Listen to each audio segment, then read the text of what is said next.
Right. Hi, thanks for watching my video. I'm my M&M, or Robert.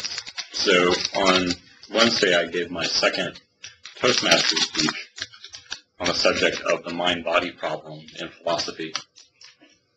And I wanted to record it ahead of time like I did with my first speech, but I just didn't have time.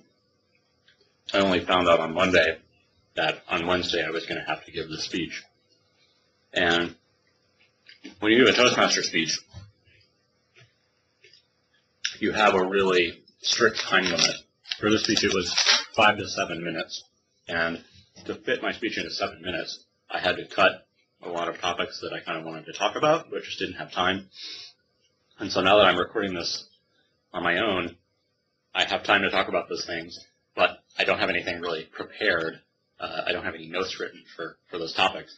I'm going to try to stick them in at the end as kind of a postscript to the actual speech. And I'll be speaking largely extemporaneously, so it may be a complete disaster, but it might be interesting. So stick around if you want to hear a little more. But to begin with, here is my Toastmaster speech as I gave it on Wednesday. Over the past few hundred years, the level of scientific knowledge and intellectual sophistication of the human race has grown enormously, to the point that a lot of the greatest mysteries of the past that have beguiled some amazing thinkers over time now seem obvious and quaint to most people. Even young grade school children can talk fluently about things like atomic theory, cellular biology, and chemical reactions. And it can sometimes seem like science has answered all of the big questions, but as we'll see, that's really not true. There remain a few huge open questions that we really have no idea how to solve, and that perhaps seem more mysterious today with all of our advanced knowledge than they ever have before. So in my free time, I like to listen to lectures from various online universities. MIT has their open courseware program. That's probably the most famous of these, but there are various other universities that do similar things. Recently, I've been listening to a course from UC Berkeley on the philosophy of mind. I love philosophy, and I think philosophy of mind in particular is a really fascinating subject. And the central problem of philosophy of mind is one of these big unanswered questions. What exactly is the relationship between the mind and the brain? And historically, this has been called the mind-body problem. So I'm going to give a brief overview of the problem, and then I'm going to discuss two opposing schools, dualism and materialism, which have very different views on this issue. And then at the end, I'm going to give a few brief thoughts of my own. So what is the mind-body problem, and why does it come about? I think the major intuition that leads to this problem is the following. When we look out at the world, we see what seem to be two fundamentally different types of things. On the one hand, we have physical objects like this chair, the table, the camera, my papers and my laptop, etc.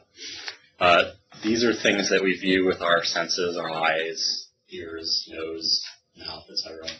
And they have physical qualities like position, mass, density, size, shape, and so forth. And we've learned from our study of these objects through the natural sciences, which have advanced so tremendously recently, that the behavior of these physical objects can be explained entirely in terms of fundamental particles and force fields. But on the other hand, we have another class of objects that we can call mental things, things like emotions, thoughts, feelings, perceptions, sensations, etc. And these have a very different character to them. They are subjective. In contrast to the physical objects, they can only be observed from a first-person perspective. To illustrate this, imagine you, dear listener, I can examine you as closely as I want. I could crack open your skull and poke around inside your brain. I can measure the electrical signals between your neurons. And I can know pretty much everything there is to know about the physical structure of your body, but I still can't experience your thoughts. I can't feel your feelings. And I think this intuition is behind the first major school I'm going to talk about, dualism. Dualism has been very historically influential. It's, in the modern era, most heavily associated with Descartes, but it goes back much farther than that. And the idea behind dualism is essentially just that the mind and the body are two different things. They both exist. They're not the same. One is not reducible to the other. And I think this aligns pretty well with our common sense notions. I think most people on some level believe they have a body and a mind, and they're not the same thing. And it also fits well with a lot of religious traditions. For example, Christianity, which dominated the Western world for many hundreds of years, says that human beings have a soul that lives on past the depth of the body and rises to the spiritual realm. But recently, dualism has come under attack from more scientific-minded people, you could say. And there are a number of reasons for this. I think the basic underlying view is that just as the natural sciences have provided physicalistic explanations for a lot of phenomena that previously were attributed to supernatural forces like spirits and magic and things like that, so too the mind is seen as a kind of magic that needs to be dispelled. And the view is that neuroscience, when it's sufficiently advanced, will be able to explain the operation of the mind in purely physical terms, entirely in terms of, say, the structure of the brain and the interactions of various neurons. And already this is happening to some extent. A lot of things that were in the past attributed to the soul or the mind can now be explained in terms of neurochemical interactions and brain processes and so forth. And in addition, there are questions of how the mental and the physical, if they're so fundamentally different, could possibly interact with each other. Descartes had this famous notion that they came together in the pineal gland, I think, and that's considered, kind of laughable by modern scientists. But there is this question of how these two different things come together in the body and how one could affect the other and vice versa. And if there is this mental force that is not obedient to our physical laws, that would seem to contradict principles that are well established, like the conservation of energy, for example. And so due to these and other problems, I think most philosophers in the 20th and 21st centuries have adopted some form of materialism. Materialism is essentially just the view that all that exists is physical things. This view is also sometimes called physicalism for that reason. And there are a lot of different types of materialism. I think one very influential view says that instead of being an entity or a substance or even a property of the brain, the mind is just a set of processes or causal relations that play some role in the operation of the system. In this case, the system is the brain and the biological organism, the human or the animal. To quote MIT professor Marvin Minsky on this point, minds are simply what brains do. And so on this view, if you create any type of system that implements the right processes and has the right causal relations, it has a mind, just as humans do. So for example, my computer, my smartphone, given the right program that implements the right functions, could have just as much a mental life as I do. So these are really complex issues, and it's really impossible to do them justice in just a few minutes. But before I wrap up, I wanted to give you a few thoughts of my own. I think materialism has a strong lure, and it has this sort of aura of being scientific about it. But I think ultimately it's mistaken. And the problem that's been pointed out by a lot of philosophers is that if you try to reduce our conscious experience to physical, objective processes, you lose the very thing we care about. We're talking about the mind. And that's our first-person subjective experience of those mental states. Now, I've read explanations from various materialists on this point, but I have to say I still don't really understand how they get around this problem. It seems like it's mostly ignored. From what I can tell, the materialist idea is basically one popular variant of it is that what's actually going on in the brain is very chaotic, and it's this massively parallel process with all these things going on at once. And in order to kind of make sense of all that, the brain forms this sort of coherent narrative of what's actually going on.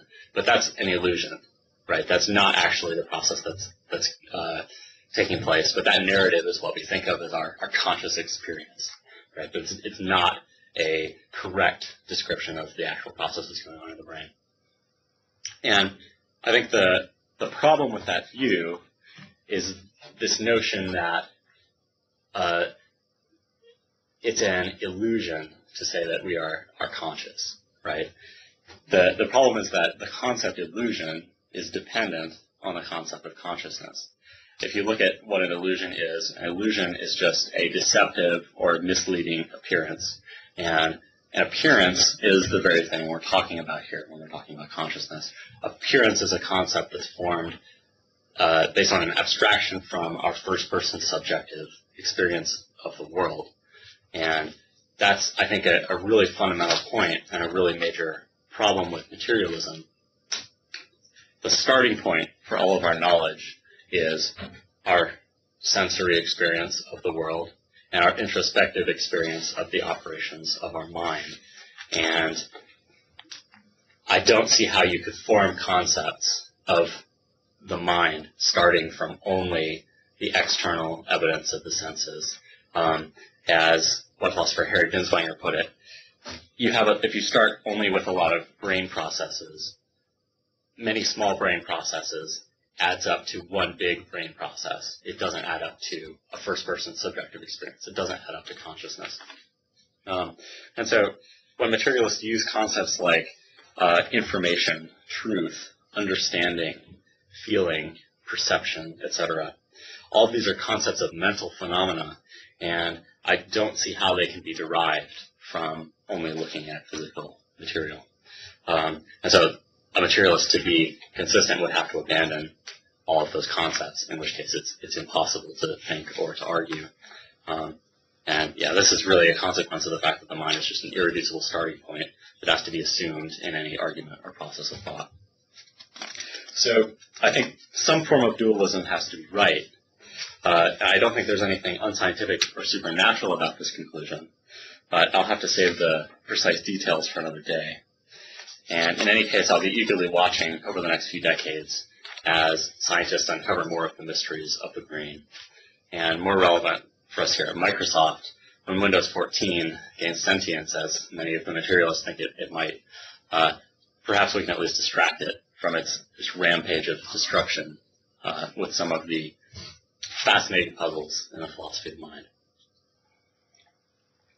Thank you. So that was my speech as I gave it at Toastmasters. I inserted a little bit of additional material there at the end. But I want to talk about a few more things. So I have a couple notes, but nothing really in detail. The first thing I want to talk about is John Searle.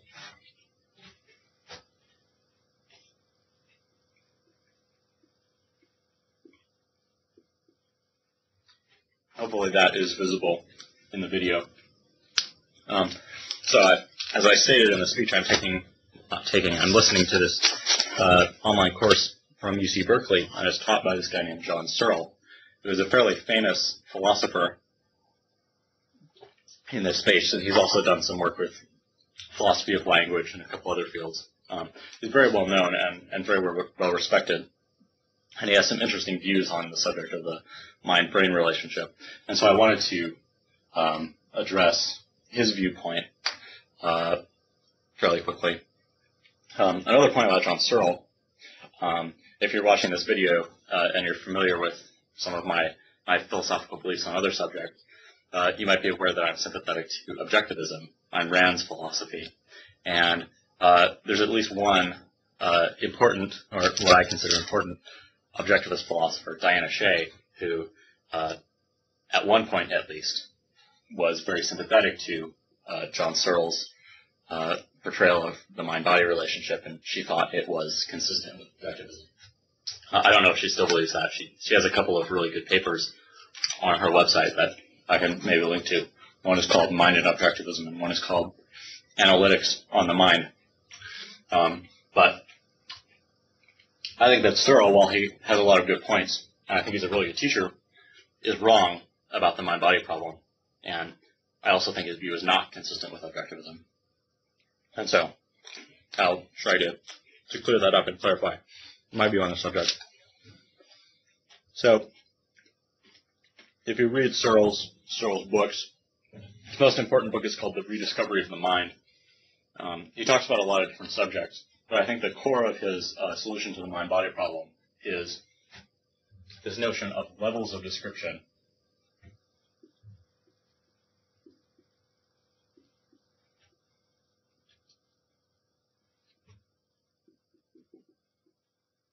And so the idea here is that different phenomena in the world can be explained using different levels of description.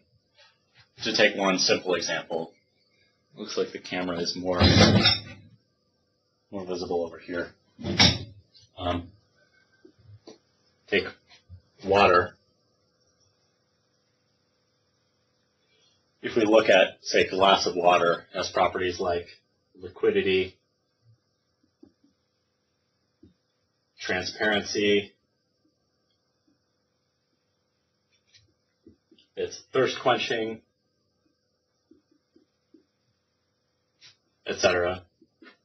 Our sort of standard common sense notion of water.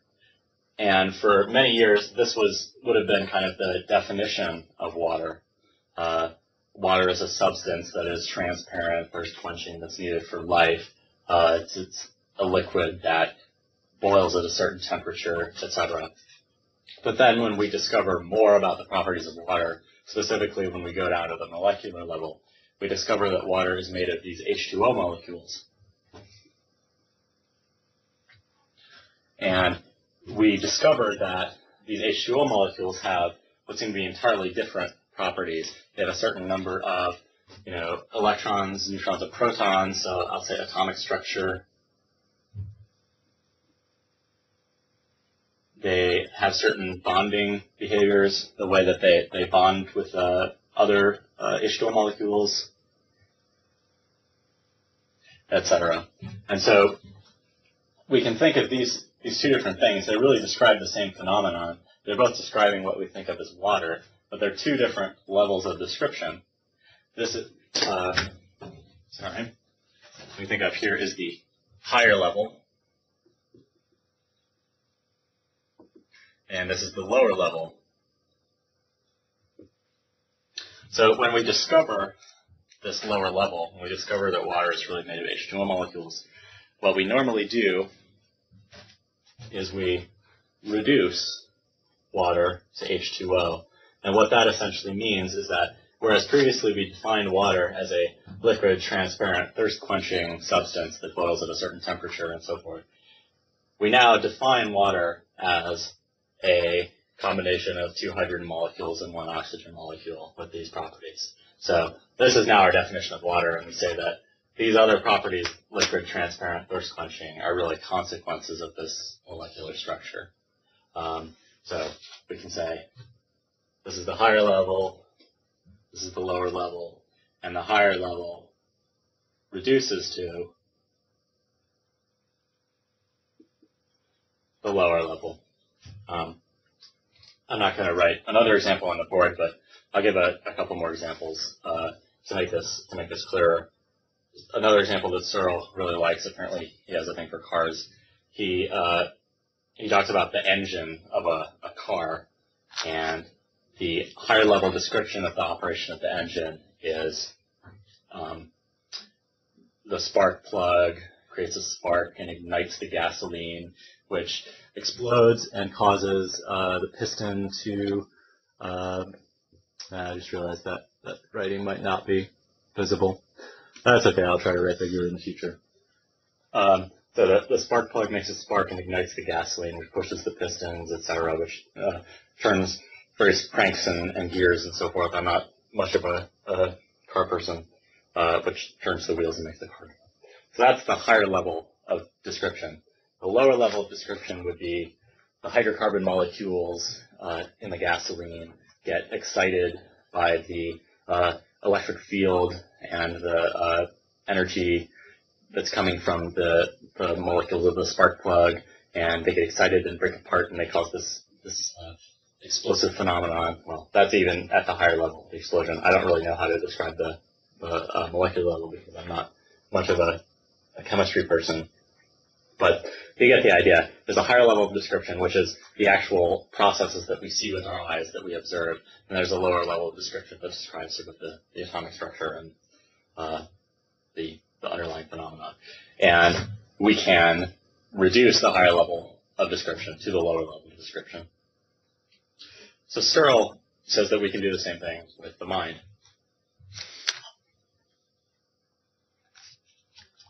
The problem that Searle is trying to solve is, I think he kind of wants to have his cake and eat it too, so to speak. He wants to say that, yes, the world is governed entirely by the interactions of these fundamental physical particles. But at the same time, we do have irreducible, subjective mental states that have causal efficacy. And the traditional view is that those two things are in conflict. And Searle says that the reason those are in conflict is just that we're not looking at it in the right way. We're stuck in these wrong, using these wrong terms like mind and body that seem to be opposed to each other. And so Searle's idea, let's see if I can use this part of the board over here. Is this going to work? Unfortunately, I have to turn the camera a little bit.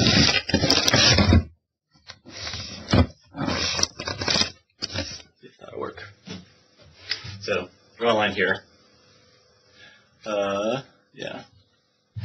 Sorry, I got kinks in my recording procedure, but that's okay. I missed this.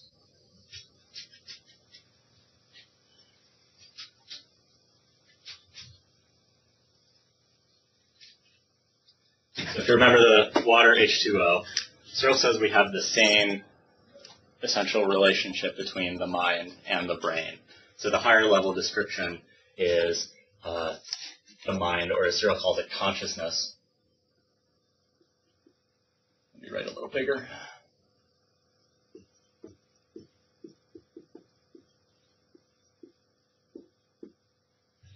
And this has properties like emotions, not properties, but, things.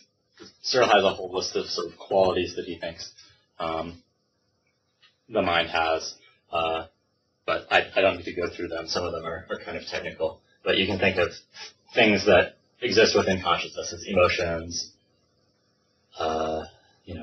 feelings, thinking,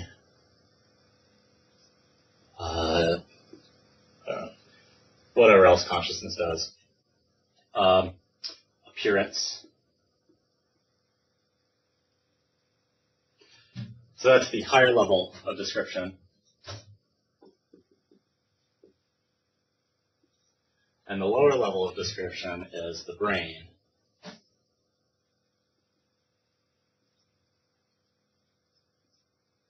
And the brain has, to say the brain, I'm using, the brain to refer to like the neuronal connections within the brain and so forth.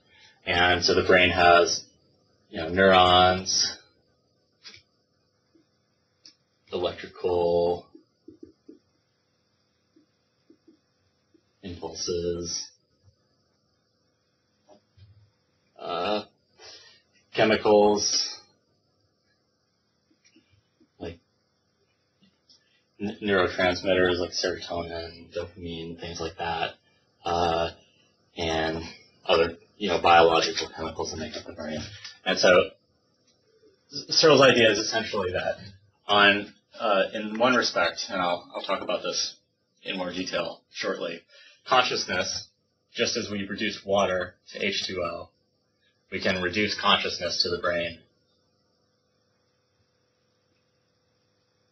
Reduces to, and I'll put a question mark there. So Searle has essentially two notions of reduction, but using this term to say that one level of description can be reduced to another, but the term is a little bit ambiguous. And Searle has two notions of reducibility. I'll go over those briefly. I don't want to get too hung up on the terminology here.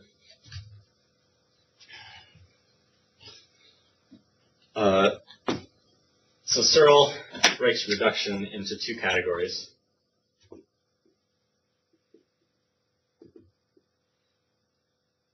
What he calls causal reduction and what he calls ontological reduction.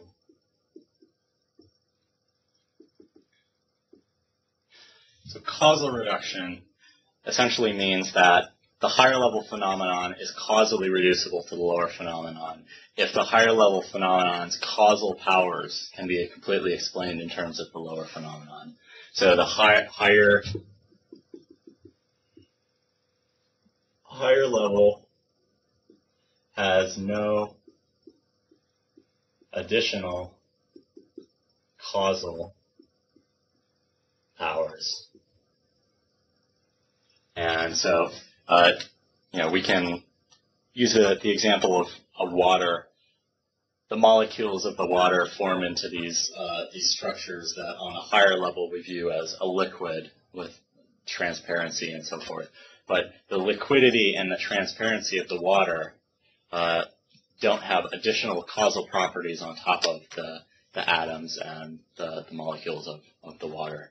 The liquidity doesn't add something causally. It doesn't change the behavior of the entity. It's just an explanation of the behavior on a higher level. Ontological reducibility, on the other hand, Searle has a couple of different discussions of this. But by ontological, so ontological is kind of a big word that non-philosophy people might not have seen before. But ontology is the study of existence, the sort of classification of different things that exist in the various categories. And so ontological reduction, in Searle's view, essentially means that the higher level phenomenon is, quote, nothing but the lower level phenomenon. It means it describes the same thing. So in the water case, if you recall, we discussed how when we discovered that water is really molecules of H2O, we redefine water in terms of H2O molecules. It's no longer defined by its liquidity and its transparency. It's now defined by a certain atomic structure. And so we say that our concept of water, what we see here, what I have in my cup, is really nothing but the interactions of these molecules. So higher level is nothing but lower level. Okay, so the reason that consciousness seems to be this strange thing that it's unclear how we can reduce it to brain processes is that Searle says consciousness is causally reducible to the brain, but it is not ontologically reducible to the brain. So consciousness has no additional causal powers over the neurons in the brain. Its behavior can be explained in terms of the interactions between the neurons, which incidentally, on Searle's view, leads him into trouble when he talks about the subject of free will, because that essentially commits him to a deterministic position. But Searle says consciousness is not nothing but the brain. Consciousness is something more, something new arises on this higher level of description. Sometimes the term emergence is used to describe this. This consciousness is a new property of the system that emerges on the higher level that is not present on the lower level, but its behavior can be explained completely in terms of the neuronal interactions of the brain. And so that may be a little bit confusing. Hopefully that's kind of understandable. But basically, the thrust of it is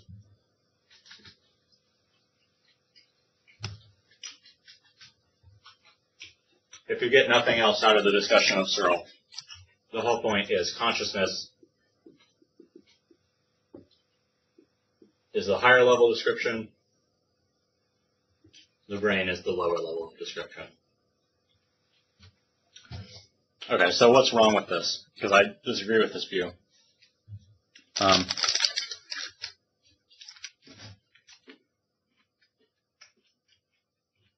Let me first discuss how this gets Searle into some trouble when he talks about the causal efficacy of consciousness. Because one of the main questions in the philosophy of mind is, does consciousness do anything? Does it have causal efficacy? So, for example, a common example is, I think about raising my arm, and my arm goes up. You know, I say in my mind, I'm going to raise my arm, and my arm goes up. So it seems like my conscious process is raising my arm. But, on the other hand, it seems like if materialism is correct, we can have an explanation of my arm raising completely in terms of physical, chemical processes. So, for example, there's some chemical process going on in my brain that's totally deterministic that ignites, that fires off one set of neurons that sends this cascading effect down into my nervous system and sends an electrical signal to the muscles in my arm that causes it to go up. And if we can explain the movement of my arm entirely in terms of that deterministic physical system, then how can we say that there's a mind that caused my arm to go up? It seems like we either have to say the mind is non-physical, but it causes the physical to move up, or we say that all that really is the physical, and the mind is this extra thing off to the side that doesn't do anything.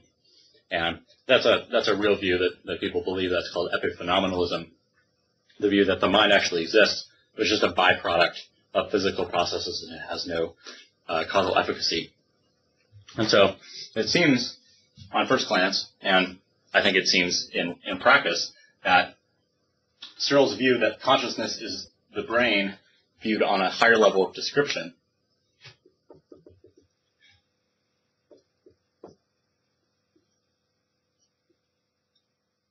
commits Searle to epiphenomenalism, because he says that the causal efficacy of consciousness is explained entirely in terms of the interactions of neurons in the brain.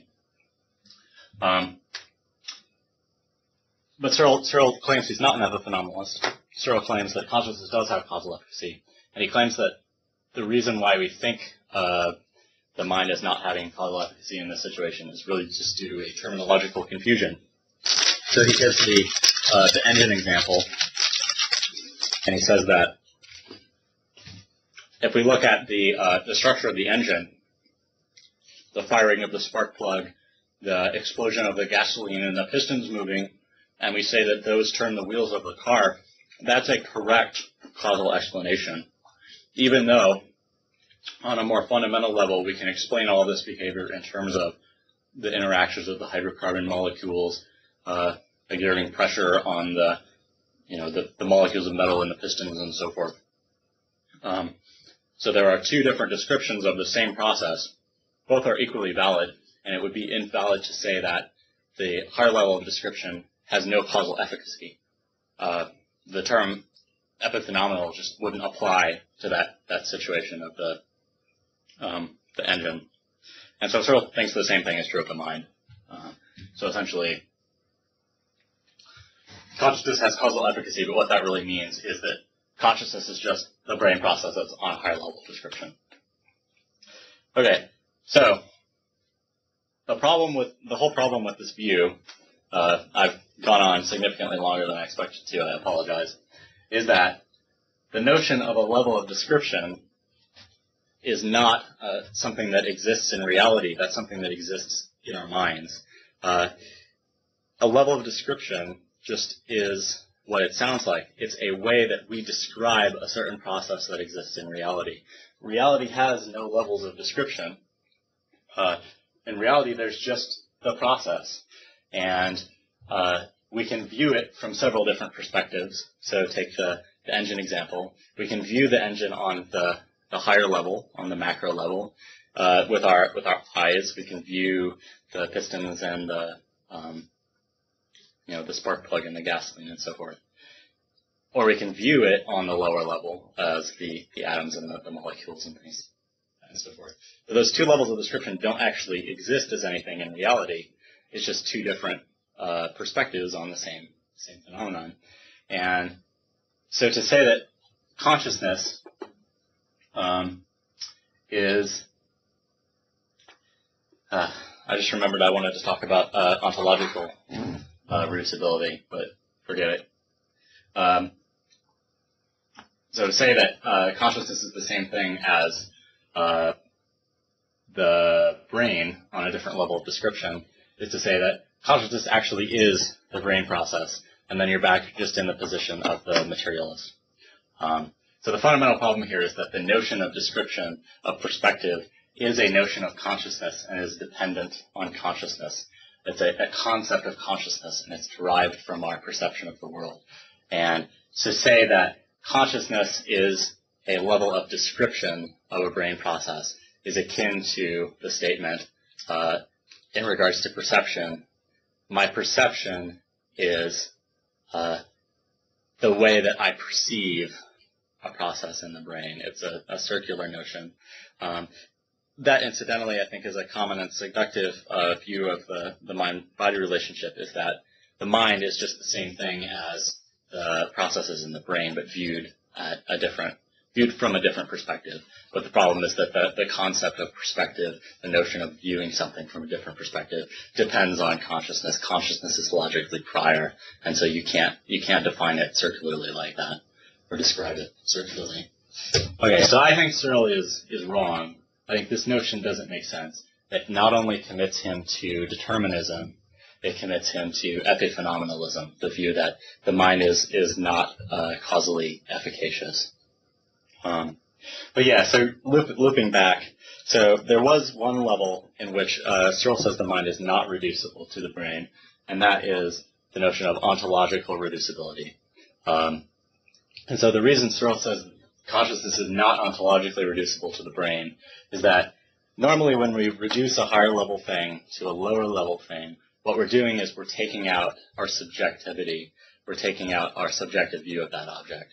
So when I reduce the water to the H2O molecules, I'm eliminating my subjective view of the water. I'm eliminating my perspective of the water and leaving just the process. You can think of this as a distinction between the content of consciousness, the thing we're actually looking at, the process that exists in reality, and the form of consciousness, the way in which we perceive it.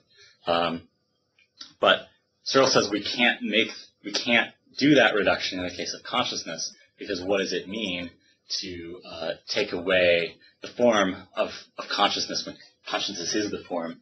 Consciousness is the very thing we care about. So it cannot perform the ontological reduction in the case of consciousness because that would throw away the subjectivity, and that's the very thing we care about. So that was probably a very bad explanation that made no sense, but if you're interested in this kind of subject matter, definitely check out the course. I'll put a link up on it. And check out Searle's book. There are two books of his that I read. One is The Rediscovery of the Mind. I think that's his most famous book. And one is Mind, A Brief Introduction. I believe that's what it's called. And that's actually based on the lecture notes for the course that I'm listening to. And both are pretty good, I think. Worth reading. Okay. So, the second thing I want to talk about is my positive view of the mind, and this I can be briefer, hopefully. So I would consider myself a dualist. I think that the attempts to get around dualism without lapsing into materialism are doomed to failure. I think that dualism is correct. The mind is not the same thing as the brain. And I don't think there's anything, supernatural about this, as I described in the speech. I think that is just obvious from observation. And people who say that is unscientific, that we haven't discovered with science any sort of thing that could produce consciousness, or we can't see consciousness in the brain. All we see is the physical interaction, so far at least. I think that's ignoring the foundation of science, which is basic axiomatic concepts like consciousness. And so consciousness is really at the foundation of all thought.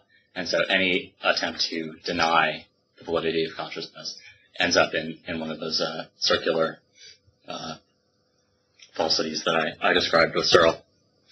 So what is consciousness? If I believe that consciousness is not the same as the brain, what is it? Is it an entity? Is it a property? Etc. And I think that a lot of problems between dualists happen because we try to shoehorn consciousness into one of these ontological categories. Ontological category, if you're not familiar with the term, is a category of being. So an entity, an action, a property, a feature, a process. Those are all different types of existent. All those things are things that exist, but we can label them with different ontological categories. And so there are substance dualists that say that consciousness is an entity or substance. Property dualists that say that consciousness is a property. I think there's a thing called a process dualist that says that consciousness is a process. There's probably other types of dualists that try to label consciousness in a separate category. But I think all of that is kind of mistaken. Because I think those categories are derived from our observation of the external world. And they don't really fit with our observations of consciousness, and that leads us into a lot of trouble. So I think consciousness is really its own ontological category. Consciousness is consciousness. And so that's really what you need to say about it. And it shares similarities with these other things like entities and properties and actions and so forth. It shares some characteristics with all those, and we can note the similarities, but I think it's important to distinguish between consciousness and like a physical entity, because they do not share all the same characteristics, and it can be misleading to label them as the same thing. So consciousness, I think, depends on the brain. It's clear that the structure of the brain affects the structure and the process of consciousness, and consciousness affects the brain. Consciousness must have some sort of causal power to affect the firing of neurons and the movement of particles in the brain. And so there's this course called The Metaphysics of Consciousness by a philosopher named Harry Binswanger, where he goes into this issue, and he comes to the startling conclusion, right, that he hypothesizes that there is going to be a new scientific discovery where they discover essentially a new force, the force of consciousness that moves something in the brain that cannot be explained by the prior physical processes. And it seems kind of ambitious and potentially dangerous for a philosopher to posit that there's going to be some massive future scientific discovery like that. But I think that's right. I think that's unavoidable if you look at the properties of consciousness, what it does. If consciousness is to have causal efficacy, it has to have an effect like that. So there has to be some sort of force that is the effect of consciousness on matter that we have not yet discovered. And incidentally, I'll bring up free will, since that's another hot topic in the philosophy of mind and in philosophy in general. And the problem of free will is similar to the problem of the mind versus the brain. If we know that physical particles are causally determined by prior events, how could human beings ever have free will? And I think that if you are a materialist, or if you are like Searle and you think that the mind is the same process as the neuronal firings in the brain, you're committed to some form of determinism, which is the view that determinism is the view that every event can be completely predicted from the previous sequence of events. And so I think that the solution to free will is obvious once you accept dualism. It's just that free will is a causal property of consciousness. It's something that exists in consciousness that doesn't exist in the physical world, and that's that. You have to adopt an agent causation view instead of an event causation view. But that's sort of getting into a technical discussion. But basically, we have this thing called consciousness that has the faculty of free will, that has the ability to choose its actions, and those actions then have consequences on the physical world, which, in the absence of consciousness, would be entirely determined. Ignoring the effects on the quantum level, which most scientists believe are random. But randomness isn't the same thing as free will. It doesn't get you the same thing. So I sense that I'm kind of rambling and I'm getting a little tired here, and this has gone on a lot longer than I thought it was going to. But that's basically it. That's what I essentially wanted to talk about. So I think that probably no one will make it through this whole thing. I'm going to post it on YouTube, and probably the insanely long, wow, it's an hour and a half. The insane length of it will probably dissuade most people from actually watching it. If you made it all the way through, thumbs up. Yeah, good job. Send me a message and I'll give you a cookie or something. But I'll post some links to some more resources if you're interested in this topic. And thanks for watching.